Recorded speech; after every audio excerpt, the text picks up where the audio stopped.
The tunnels beneath Kyydos castle were colder than Kieran remembered. Damp stone pressed in on both sides, the air heavy with the smell of rust and mold.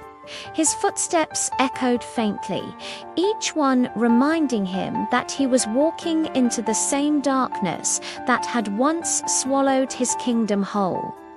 Beside him, Arya moved like she belonged there.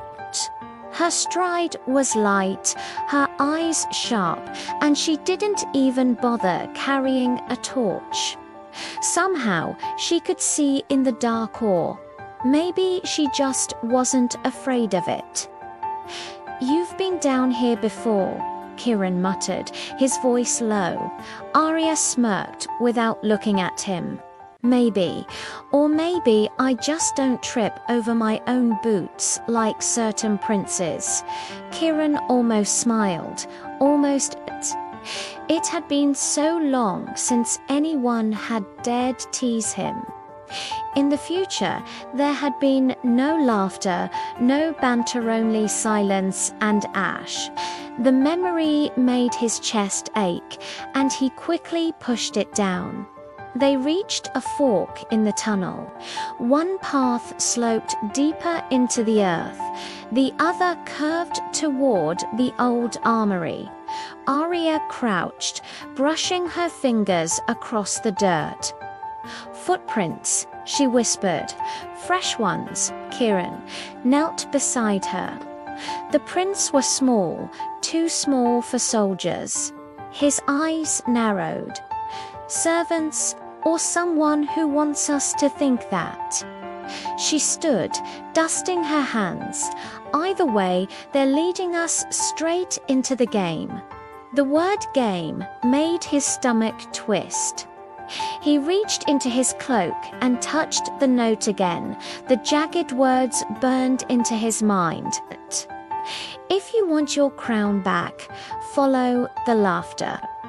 And then, as if the tunnels themselves had been listening, it came. A laugh, thin, high-pitched, echoing off the stone until it seemed to come from everywhere at once. It wasn't the laugh of joy or mischief. It was sharp, mocking, cruel. Kieran froze. His blood ran cold. He had heard that laugh before on the night Kyydos burned, when the sky was red and the world ended. Arya's eyes flicked toward him. "You know that sound." He forced his voice steady. "It doesn't matter, we follow it." The laughter grew louder as they pressed on, twisting through the tunnels like a taunt. Finally, they stepped into a wide chamber. The walls were carved with runes that pulsed faintly, like veins of light. In the center stood a broken pedestal, and resting on a fragment of the royal crown. Kieran's breath caught, but before he could move, shadows peeled away from the walls. Figures emerged, cloaked and masked, their eyes glowing faintly in the dark. One of them chuckled, the same cruel laugh that had haunted Kieran's nightmares.